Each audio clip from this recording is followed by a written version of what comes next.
In the name of Allah, most gracious, most merciful, all praise be to Allah, the Master of the Day of Judgment, and peace and blessings be upon our beloved Messenger Muhammad sallallahu alaihi wasallam. Dear listeners, I salute you all with the salutation of the people of paradise. Assalamu alaikum wa rahmatullahi wa barakatuh. I'm your host Hatim Al-Absalam, and joining me, Wa'il Al-Harrasi. Thank you for joining us again in your program, The Modern Family. We have an interesting topic today for parents. Our topic for today is the internet as a search tool. Wael, can you take us through what do you mean by this? Well, to begin with, this is not only on parenting. So today it will be an all-round show where not only parents would learn how to guide their children into using internet positively, but this will help everybody learn exactly how to use the internet. The internet is a very powerful tool. It has revolutionized the way we live, the way we research, the way we do a lot of things. And the reason it's become very powerful is that its ability to access information very quickly, and you can pinpoint what you want in a very short time. So today we are going to hopefully put a very positive note to when we talk about internet. We have spoken about the internet and social media and technology probably 2 or 3 times already in this show since Ramadan began. Today it will all be positive, inshallah. There are no any negative. And we would like to welcome our guest again, Dr. Ali Al-Shaydani, faculty member of Electrical and Computer Engineering Department at SKU, and a co-founder of South Oman Al-Tiqani. Tech 15, exactly. Sorry, my memory is not that good. So, welcome back, Dr. Ali. Thank you, Dr. Wael, and thank you, Hatim, for having me again in this interesting program. Thank you, all of you, for being here, and I'll be posing the questions today because both of you are researchers and you're expert in the field of internet and searching. So, I'll be asking today. Well, I think everybody in today's world has become a researcher in one way or the other, yes. Unknowingly, because of the internet. And but whether we're doing it the right way or not. Yeah, we'll discover that throughout the program, inshallah. Okay, the first point we want to discuss is for both of you. Okay, what makes the internet so powerful? The internet is a very powerful tool. It gives you access to billions of bytes of information. If you look at history, you will see that there are some milestones, some things that changed the way we live forever. Pinpointing at technology specifically, there was the revolution of transistors, for example, which made modern devices the way we look, the way we see them today. Then came the revolution of the internet, which means interlinked websites that people can express their ideas, or people can share their knowledge in many fields, in politics, religion, technology, you name it.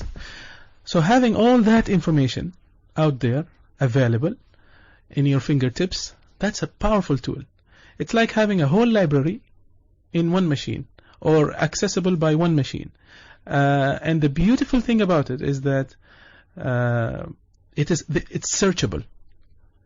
You want to know something about a specific topic, all you have to do is just type in that topic, and you will get all the information that you need about that specific topic. So it shortens your search, it focuses it.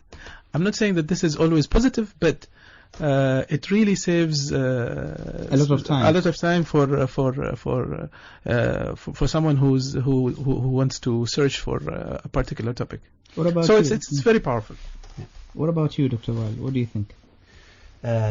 I couldn't agree more with Dr. Ali. If you look back at how people used to research before the internet, before the time of internet, you'd have to go into a library, having probably hundreds of thousands of titles, and you would like to research a topic. You would first of all rely on other papers that you have read initially that would reference each individual book. If you don't have that, and if you are reading a brand new book, then you'll have to go through the index, and maybe it does not reflect the exact content in that. So you'd have to go through a lot of information before you get what you want. Secondly, if you got what you want and you are ready now to write your thesis or to compile your report, then you'll have to have a reference system where you are relating to what you have written to what is already in the library. And it is a very exhausting exercise. Now, obviously, in the old days, they never felt that it was exhausting because that is all they knew. Today, because we have the internet, we only punch in a keyword and we have millions of results in front of us. Whether they're relevant or not, that is for further refining. Today, you can research an online library, and you'd also type in where there are hundreds or thousands of books, and there are a lot of professional bodies where you can subscribe and you can read a lot of books there. If you are looking for a particular keyword, you enter that keyword into the library search engine, and you'll have books with relevance. So this book is 99% relevant to what you are looking for. And this book is probably only 41%. So it is giving you a lot of effort. A lot of effort. Even author-wise, you can go by author. Yes. And our lives is changing. It's changing dramatically with the way that internet is working. For example, when Google started, Google has revolutionized the way we search. I remember before Google, there were a lot of search engines. Yahoo still exists, but it was big at that time. Lycos. Who knows Lycos now? Yes. No. It doesn't exist anymore. When Google started in 1998, there were 9,800 searches per day. Globally, 9,800 searches per day. In 2012, that is over 5.1 billion searches per day. So from less than 10,000 a day to over 5.1 billion searches per day. That is quite a lot. Amazing. Now we come across different things in life, and one of the things that we come across is information or data, and it can be described somehow as rumors. Sometimes they are rumors, and we tend to believe whatever we receive from information or data or rumor. Now, is the internet capable of helping us to find out more about this rumor or this information or this data? I think the internet is an excellent platform for spreading rumors. To start with. Yes. Internet and social media as well. Okay. And also, on the same tone, the internet can help determining whether whatever is being exchanged is a fact or a rumor, to some degree. For example, if you come across a piece of information that is coming from a single source, then the likelihood of that being a rumor is very high. If it's coming from multiple sources and all or most of the sources are authentic and reputable sources, then the likelihood of that being a rumor decreases. So it works both ways. That platform is there. It can help in spreading rumors, and at the same time you can use the same platform to validate whether this is it's a rumor or not. And I want to go back to Dr. Wael description of search and Google search in particular. If you look at the evolution of search, initially the search were text-based, where you type in a text and then you get your the information that you want. Now search is not only text-based; it can be voice-based. Yeah. You can say in what you want, and Google will translate that to text and will give you back results. Search can be image-based. Yeah. You can upload an image, And then Google will give you back websites which have relevant images. And that's very good. That's very helpful in rumor detection, if you want, if Yes. we can put it like that. Sometimes you hear a rumor that something happened and a picture is attached. Yes. And the source of the information wants you to believe that this picture is recent or it's related to this rumor. But if you go and take that picture and upload it in Google search, you might find that this picture was actually there a long time back, and this piece of information is not true. So you see, the way to search, there is an evolution in the way to search. We started with text, then moving to voice, moving to pictures. So what we're saying here that there is no excuse for people to send around information without getting the reliable source. Exactly. They, Yes. they can always go back to the search engines and with the modern methods of Yes. searching, and they can always find out what is true and what is a rumor.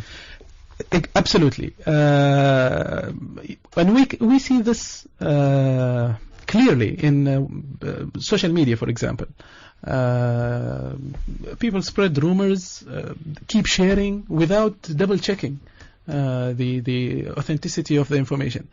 I would excuse those who maybe don't care much about what they post, but those who care about their posts, they should carefully go and double check the information before reposting it. Okay, I think we would like to remind our listeners that they could always interact with us. They can call us on 24602058. Please do call us. Share with us your information, your experiences, and if you have any questions to our guest, please feel free to call on 24602058. I also wanted to add, speaking of Google and search engines, Dr. Wael mentioned that prior Google prevalence of the search engine era, Yeah. there were other search engines like Lycos, Alta Vista, and Yahoo, and many other. Dogpile. But now it's all Google.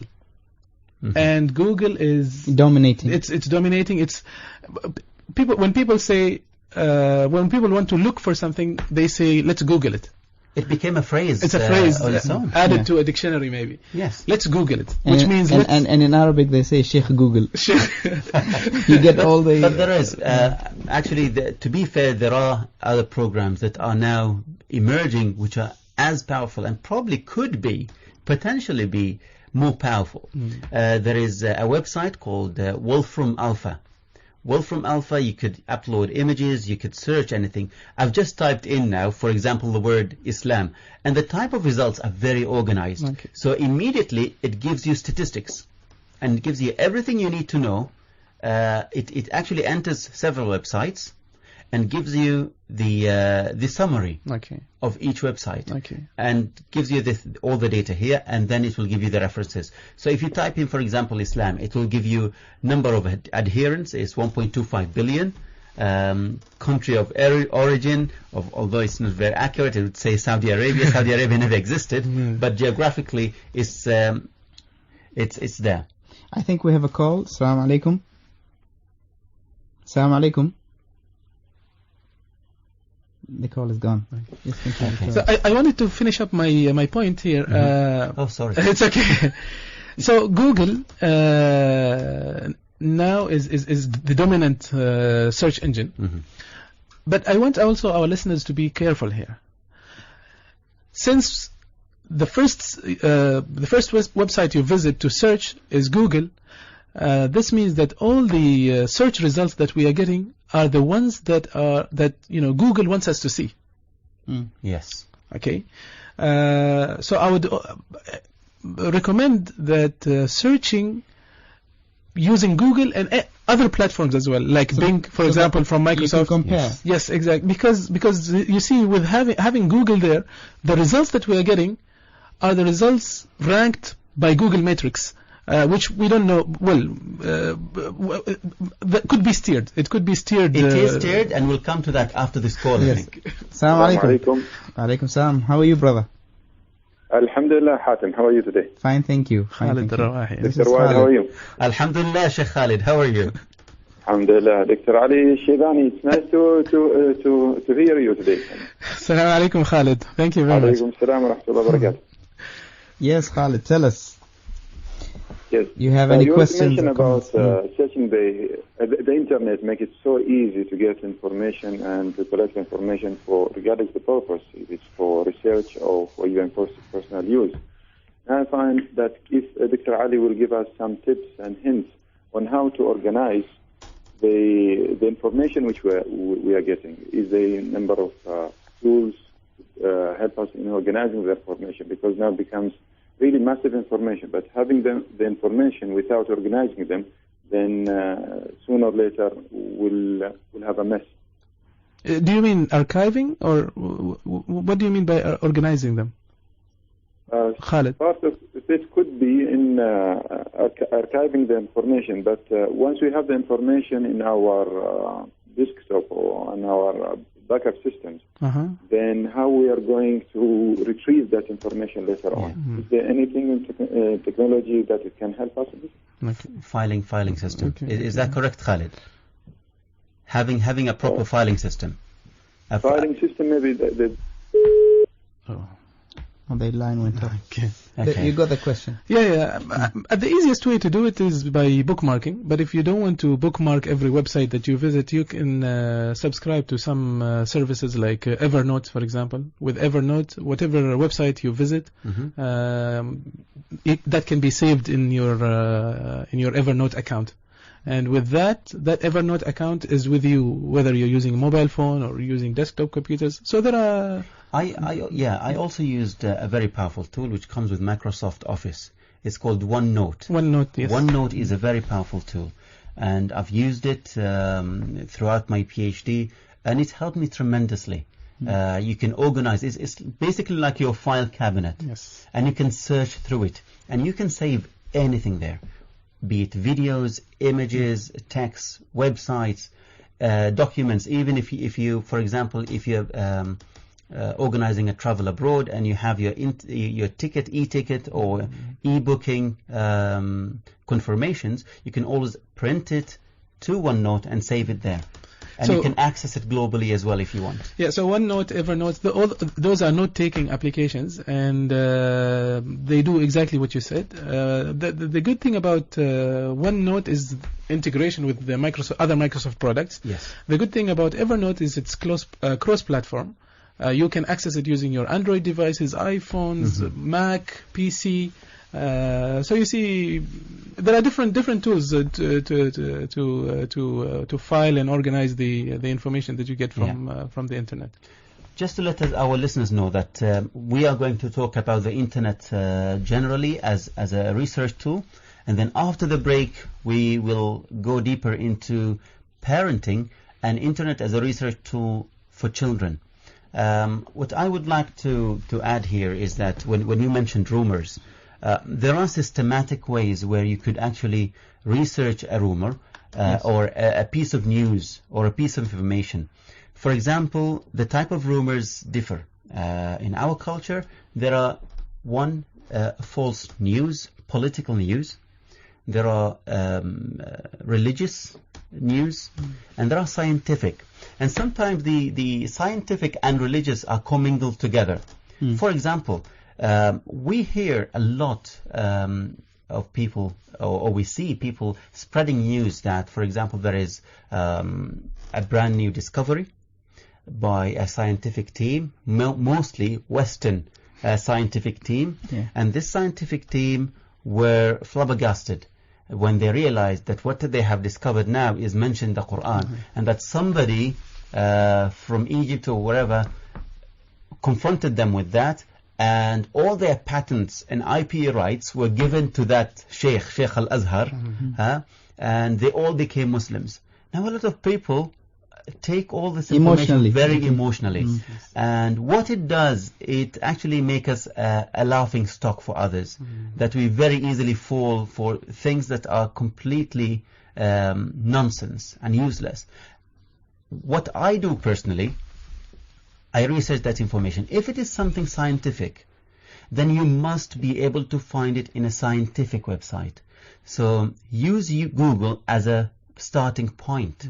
It is not everything. Google, use it as a starting point. Within Google itself, there is Google Scholar. Yes. Google Scholar, you'll be able to go and find scientific information. If you can't find it there, then you can always go to a dedicated scientific search engine. And for example, there is a website called Scirus. That is SCIRUS, Scirus.com. You can research it in Scirus.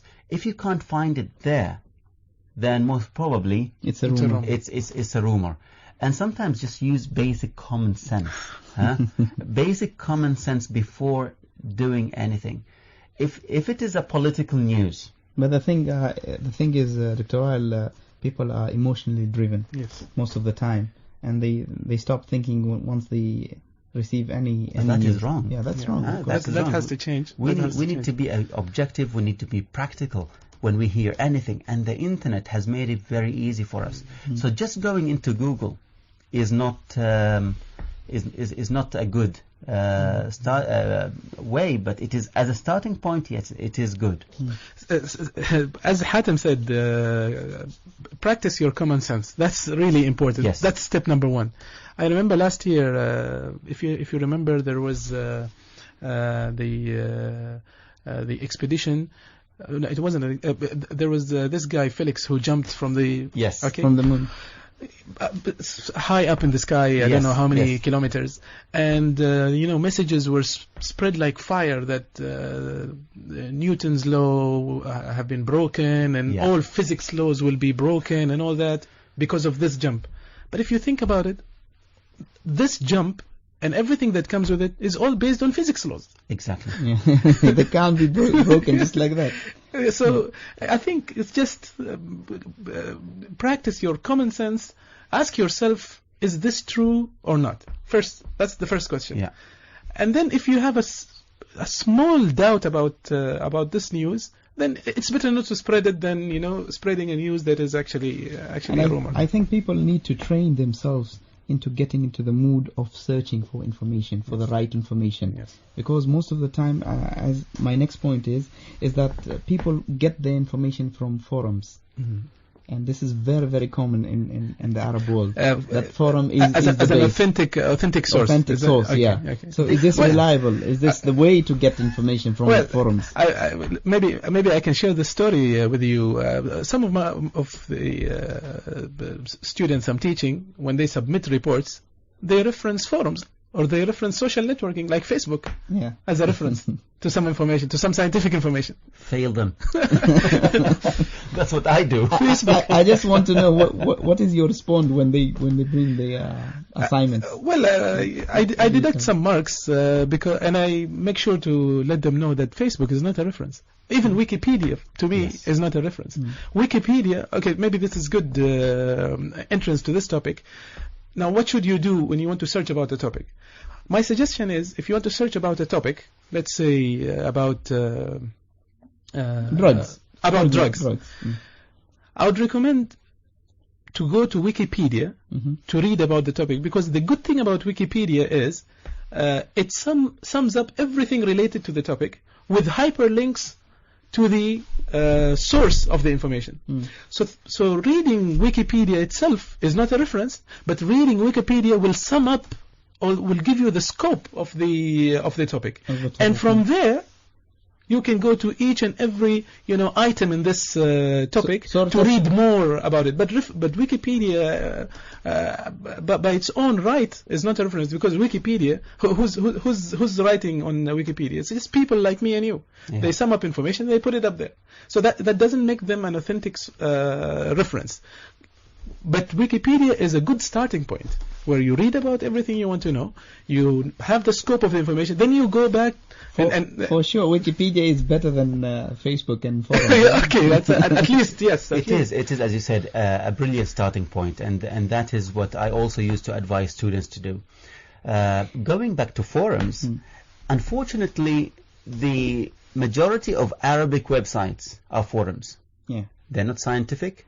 They're not informative, and people used to like forums because it has this similarity with chatting, and that you get responses from people almost instantaneously. And that is the danger of it, is that it became more like a chat room, a place where you go and just say everything and anything. And normally people take what you say. And people would take it for granted.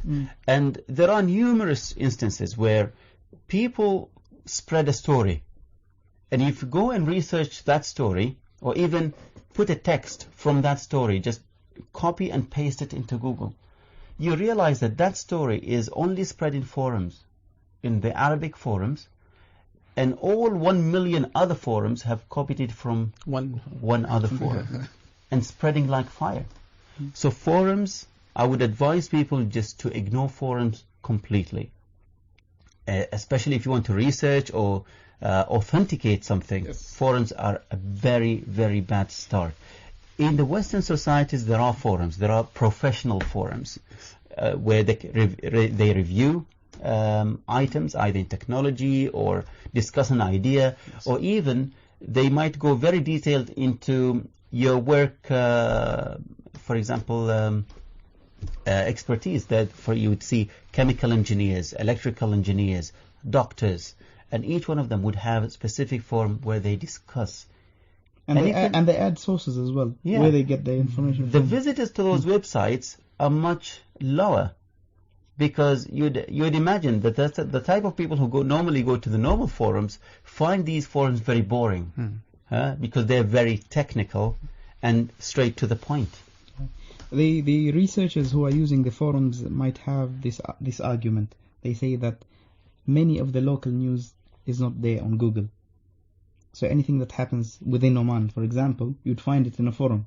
But you can't Google it, and you can't find the information in anywhere else. That is, to some extent, is true. To some extent, that is true. When I was abroad, we used to depend very much on the forums for local news. For local news, when Guno hit Oman, I was abroad at the time, and there wasn't much that we could see on the news.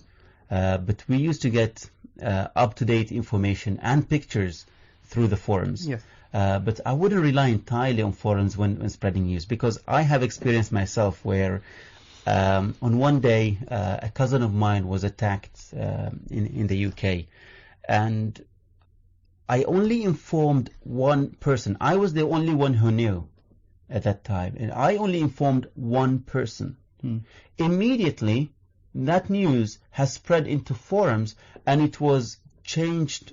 The story changed completely. And it was linked with other stuff that was going on in Oman at the time. Okay. And they made that relationship based on what? I don't know. So you could see that a single source could change the story completely in a forum, and that spread. And for the first time in my life, I've posted something in a forum, and not even with my own username, because I didn't have one and I never intend to have one. I just told somebody, please, this is a document, can you please post it, just to counter-argue that, because it was spreading like mad. Yes. Yeah. So forums is a no-go zone. No, it's a no-go for scientific research. Yes. If you or want authentic news. Or authentic news, but it's also a good place to exchange, let's say, views. Let's say you want to know something about the best restaurant in Oman. Let's take this example. Okay, Yeah. It just came to my mind. Yeah. I'm sure you won't find this information in newspapers. Yeah. But forums where people, share their experiences, that's where you can have a better or a better knowledge about, for example, the best restaurants in Oman, or which are the restaurants that people recommend to go. So I'm not going to say no go completely, no go for scientific information, but sometimes so it depends. It depends what you want to do with the. It depends on the level of information that you need. You want to buy or sell of course, goods. and that is a positive. That is a positive way of using forums. And thank you for correcting me. Thank you very much. Okay, we'll take a short break and come back with the discussion show. The Modern Family.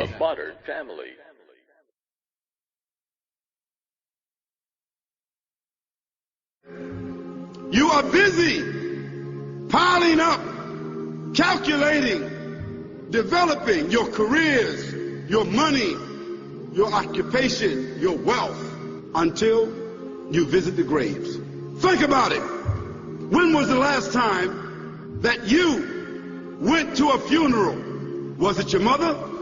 Was it your father? Was it your grandfather? Was it your uncle? Was it your cousin? Was it your friend? Was it your wife? Was it your husband? The last time that you visited the grave, when you went to a funeral and you saw that person whom you loved that was laughing, crying, live, boasting, wealthy, educated, denying, arrogant, whatever they were. What was the demeanor?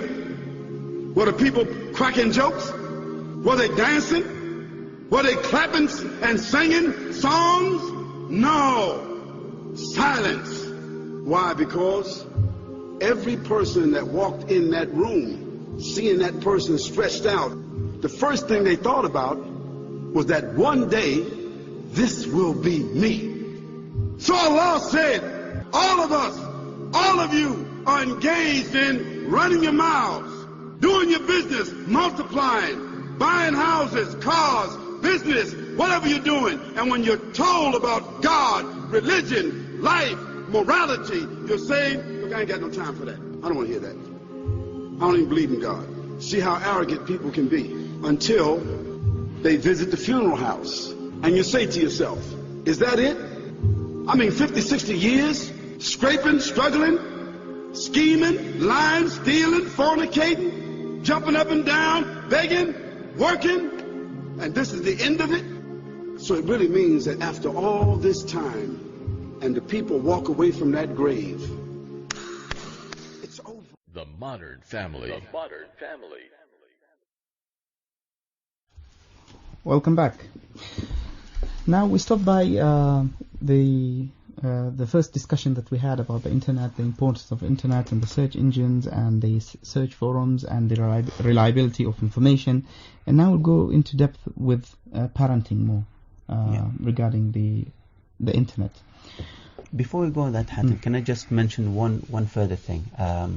One of the rumors that are spreading also is the fact that some particular food is haram, this is halal, this is haram, spread it please. And people just cascade that without even asking. One of the very simple thing that you could go to the website of the company and you could either go to the media information for customers or contact us, and you could simply drop them an email and you would get an official reply. So rather than, internet has made it very, very easy. You don't even have to go to the yellow pages. Go to the website, contact us, click, send a note, and you will get a reply. Most of the time, Dr. Wael, when you go to buy your groceries and you want to buy canned food, there are some items in the ingredients on the can that you might not understand. Yes. And that would be the best way to go and find out, what does this mean? Yes. What does this mean? Is it okay for me to eat or not? So most of the time people just ignore the ingredients on the food and because the word is so difficult for them to understand, or they have never heard of it, so they just give up. And there are a lot of things that we could do through the internet to research how authentic the information we have or we receive is. And I hope that we have made enough emphasis in the first part of the show to the parents about how, or to everybody on how to do it, and just use the same logic to whatever you want to research, and you will get there. And we would like to remind our listeners that it is the time for them to call us 24602058, 24602058, and we would like to go into parenting now. How do we, as parents, cover this issue of internet and research? Now, as we know, our children go to school and they have assignments, projects to do on the internet, and they have to do a lot of search. And there is a positive point regarding this, and there is a negative. I'll just mention the negative first. That when people don't know how to search for the information, let's say the parents can't help their children they just go and attend and get a ready-made project from the market, and then the kid presents it to the teacher and they get the marks for it. Plagiarism. Yeah, so it ruins the whole idea of researching for the information. So the parent doesn't benefit, the child doesn't benefit, and nobody else benefits except the person who sold the project. Exactly. Now, how can we guide parents to teach their children to do proper research? I can't stress on what you said more, Hatem. We have a very big problem, which is students are asked to do projects, and parents willingly take them to the bookshop or any other place to just, get, as you have said it, a ready-made project for them. We are teaching kids that this is good, or at least that this is okay. Convenient. Yeah, it's convenient, and all what you have to do is just write your name there, and done. And that's it. And I can see this. I can see this ripple effect coming to the university level as well. Students coming to the university, and they have more or less similar mentality. Just copy something from the internet as it is, and submit it as your own work. I teach in College of Engineering, and when students do that, I immediately tell them, then what's the difference between you and a student who is from College of Art or a student from College of Education? They could have done the same thing. Yeah. What have you added? If you just go copy and bring the report back to me, what have you added? And the problem is sometimes the copy is really copying information that is unrelevant. Not only unrelevant, unrealistic. Like someone saying that he has graduated from high school in 1980 or in 1970, and I know that the student himself is. So copying blindly without even going over what they have copied. So number one, just copy paste. It doesn't work, and it doesn't generate a generation of researchers. That will not. That will it goes back to the what did I want to say? Okay, it goes back to the importance. Why are you attending the university or school? For the sake of the knowledge, or just to get the piece of paper? Okay, that's an entirely another. We might need another show for this, really. Yes. That's a heavy question. Yeah. So I think parents should guide their children. Should tell their children that this is a project that has to be done in the proper way. Search for the information with their children. Try to find authentic sources. Bring in important information from here and there. And if some information needs illustration, you need to draw something. Parents should encourage their children to draw them themselves, not to get the drawings from somewhere. Yeah. Let us start from the very beginning, Ali. If the parents themselves are lost, they don't know how to start research. What can we tell them? How can we guide them to this? It is the first thing that we mentioned here in the program, is that use common sense, use Google as a starting point, use Wikipedia as a starting point, and start from there. It depends really on the age of the child. And one thing I would like to say before going into the detail is that you could unlock so much potential when you teach children how to use the internet. There is quite a lot that children could read and gain and learn a lot of skills. Coupled with their curiosity, they will go a long way. Yes. Children are very curious, and internet, it just enhances your curiosity, and you could fulfill your thirst or hunger for any information by just going to the internet. It encourages your curiosity. I came across a very interesting reputed authority here in Oman. They had a huge project to eliminate technology illiteracy in Oman for parents, because they found out that parents can't help their children when it comes to assignments and anything related to technology. So they decided to have this campaign, and they trained hundreds of mothers and fathers on how to use the modern technology. And at the end of the program, they awarded them with machines or How can laptops. parents subscribe to this? They can just go to this authority, which is I don't want to say the name, but it's the authority responsible for technology. For normal. technology, yeah. okay. Yeah. Okay. And they can I go wonder there why. and they can get all the support. Okay. They can get all the support. Okay. Internet for children. Now, the normal search engines could give you all sort of things. Some of them are suitable for children and some of them are not. How can a parent encourage the children to use the internet while there is no control? Or is there a controlled way, Dr. Ali, for children to use the internet safely and search engines safely? There are some safe search engines. For example, there are many. Kidrex is powered by Google, and it will return safe results. And many others. I think you have mentioned EVJoy. Yes. EVJoy. EVJoy, yes. I came across this. EVJoy is a wonderful thing. Why? Because it's when you open the website, it looks like someone have just prepared it at home in a rush, because it is like that. It's in the introduction. It says there is a small image of a young toddler, and it says, "Welcome to my website that I have created along with my grandfather." Okay. Yeah. So it's a grandfather who helped gather all the links to the websites relevant to children, be it scientific websites, health websites, images, search engines, to help his grandson search the internet safely.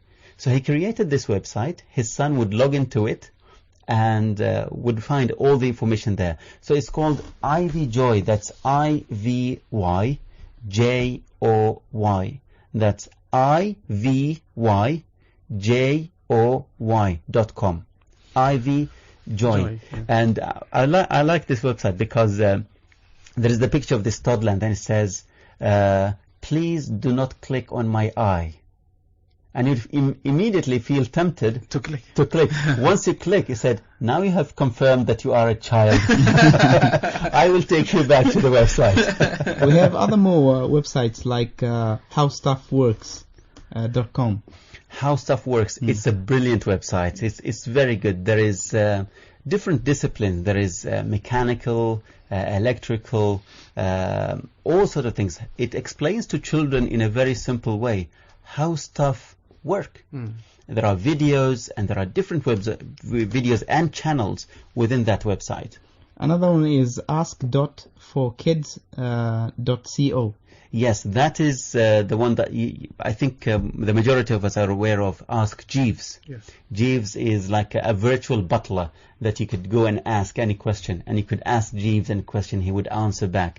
And the answer would be your internet search results. This is another version of it, specialized for children.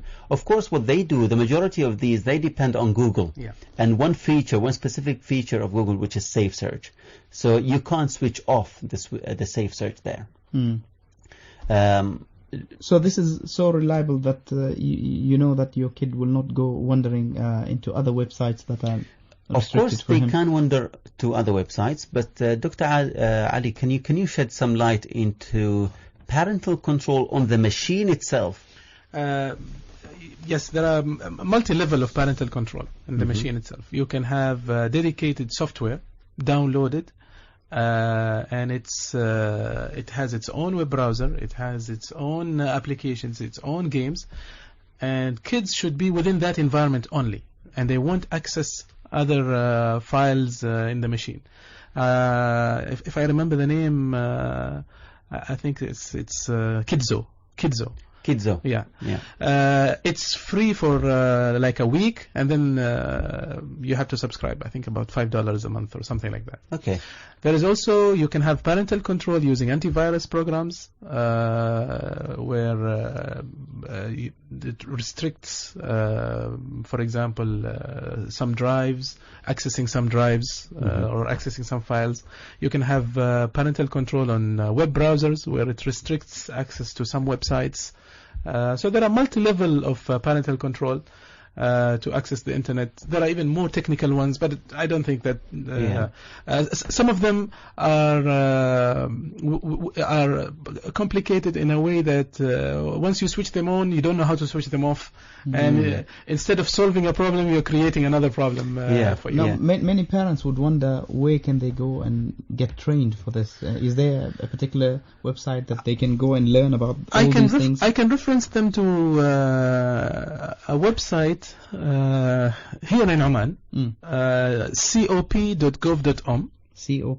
cop.gov.om, where there are some tips for parents on safe internet usage. Now, this cop.gov.om is managed under ITA, the Information Technology Authority, and they have a list of topics that are of interest for parents and I've just opened kids. the website actually. It says موقع ملتقى الأطفال للسلامة المعلوماتية in Arabic. Yes. And it's in Arabic and English. Yes. So there is an English version of that website. I've just it's brilliant. I never knew about this really until now. So it's a kids online security website. Yes. It's brilliant. Please, dear listeners, go and visit the website. It looks really good and very comprehensive. There are photo galleries and there are different articles that you could read and guidance, do's and don'ts. Yes. It's COP, C for Charlie, O for Oscar, P for Papa. cop.gov.om. So you see, it's a governmental website. So that's it's safe. It's good. It's good to know that the government is also emphasizing on this topic. But I want also to go to another topic here. Now, when parents usually buy laptops, computers, or any other devices to access the internet for their kids, for the sake of doing research, doing school projects. But then kids can go an extra mile. They will do their projects, but they also, browse internet for other things, for games and so on. Yeah. So it's very important that parents keep an eye on their kids' activity on the internet. If kids spend a lot of hours playing on the internet, that can lead to an addiction in the future, and this has negative consequences on the kid social experience, on his upbringing and so on. Yeah. In one of the websites that we mentioned earlier, kidrex.org. Kidrex.org, the thing I like about it is that it has a special section for parents where it gives you parenting tips on how to guide your children and how to be safe with your children. One of the first comments was, do not leave the computer in an isolated place. Exactly. Keep it in a common area in the house. That is one of the first tips. Yep. It also has a feature where you could report a website that is probably inappropriate for children. Yes. So if you see something that is inappropriate, go and flag it and they will remove it as soon as possible. So I would highly recommend parents to set Kidrex as a what do you call this? Default search engine. Default search engine. Once you open the internet, once you open your internet browser, it will automatically open Kidrex for your kids as a search engine. You have another very interesting website for the kids, which is NASA Kids Club, which is a brilliant website where kids can interact and find out a lot of things. Yes, this is a NASA website. It is the official NASA government website, and part of the website there is a kids club where they could access all sorts of information relative to children, and where they could explore the universe, Earth, and a lot of information. I believe this would be very, very interesting for children, because there is no child on Earth who doesn't like to be in a spacesuit and go to the sky, and this would be a very, very good, useful one. There is another one, Hatim, which is Kids Health. Kids Health. Also, this is an American website. It gives information about our health, healthy food, healthy diets, healthy way of living, specifically tailored for children. Let me ask you both this question. Now, it's my turn now to ask questions. Okay. So with this internet revolution and accessing the internet for information all the time, so information is at the kids' fingertips. They just type in what they want and they get the information instantly. Don't you think that this, with all the good things that comes with it, it also, the kids lack the experience of, reading a book or reading magazines. The modern way, the old way of finding information. Do you see this as a problem? Hatim? Okay, to me it's not a problem, because I think it all depends on yourself. For example, at home I have a library, a full dedicated room as a library, and in that library I have a machine as well. So I use the machine with my daughter together, Rudaina, and at the same time we pick and choose some books and we go through them. So there is a balance between books and technology. And when she sees me reading a book, then automatically she gets interested, and she brings along her book and sits next to me and starts reading as well. When she reads the book, can she stay for or any other child, can they stay for 20 minutes, 30 minutes reading a book in full attention? Do you think? I think it's like yoga or sport. You have to train yourself. You have to train. Yeah. Yes. So if the parents can stay that long, you can train your child, and they cope immediately. They cope. The best way, Dr. Ali, to train them to read a book is to read the Holy Quran. Because I teach my children to read Quran and to memorize it. Now, to memorize 5 verses of it, they would need to sit there for more than 20 minutes. Yes. And if they get used to it, and we do this on a daily basis, sometimes I admit that I'm too busy and I can't sit with them, but I do my best to be there on a daily basis. If I'm not there, I would call them from work and tell them that, have you read your 5 verses today? Yes.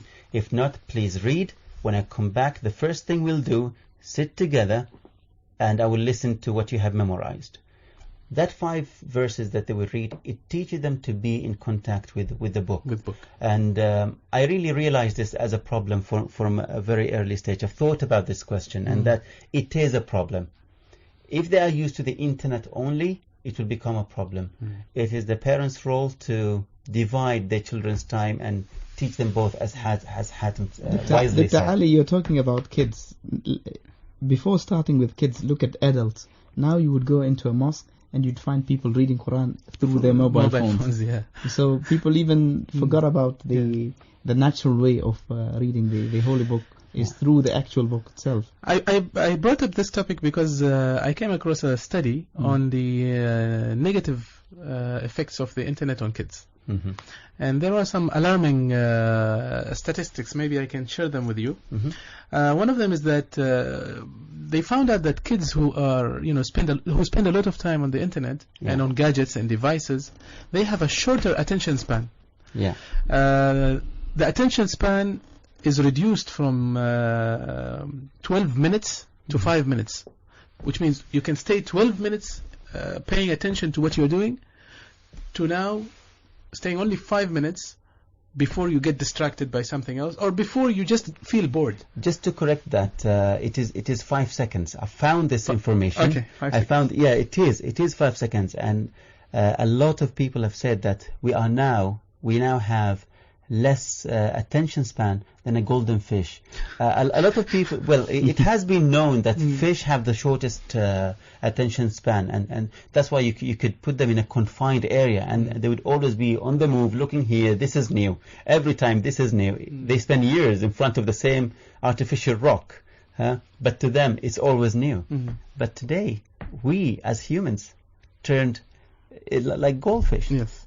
5 seconds. And the other thing is when it comes to social interaction, children get so consumed on the internet, and they miss out the fun that they can have outside. Yeah. So, for example, a statistic says that children are 6 times more likely to play a video or to play an online game than riding a bicycle. So 6 times more likely, so they would prefer to browse the internet or play a video online game than riding a bicycle the old fashioned way. That's true. I'm glad that my father have decided that we live in a farm, and we are stuck there. But that is a good thing, because my children are always filthy and dirty outside, playing in the mud with their bikes. Okay, to sum up what we discussed today, we discussed that the internet is a powerful tool, and that we should utilize it in the best way, and that how to find out about information such as rumors or pictures or articles. And we also discussed about forums. Are they a reliable source of getting the information? We also spoke about the school projects for our children and college students as well, and how parents can support their children to do their research in the best way. One more thing, last thing I wanted to mention is that how can a parent how can the parent rate the work of their children in terms of research? If a child comes and has already completed the research, how can a parent go and find out how good is this research? Any idea? I personally, it's difficult for a parent to do that. The only way, or maybe the most efficient way he can know, is when he gets his grade back from the teacher. The teacher will look at the children's work and other children's work, and will rate accordingly. Then the parent will know if their child did their best in this project or not. But as a parent looking at the work itself, I don't know, Dr. I have one tip, for example, if for parents to know if it is it's a good work or not. First of all, the parent has to be aware of research and how to conduct research, even in a very simple manner. Secondly, you could always, before handing in the report, look at it. Take a phrase, put it into Google, see if your child has copied it and pasted it only. Because if it was copy and paste, you'll see it immediately. You can put it between 2 quotations. Yeah. If you put the phrase between 2 quotations, this is a search by context. It will give you exactly where did this phrase appeared. Dr. Ali bin Amr Shidhani, thank you very much for joining us today, and thank you very much for sharing your knowledge and experience in this field. Dr. Wad, thank you so much. We leave you with the thought of today. The thought of today is a reflection on what the Prophet Muhammad, peace be upon him, said. If Allah wants to do good to somebody, He afflicts him with trials.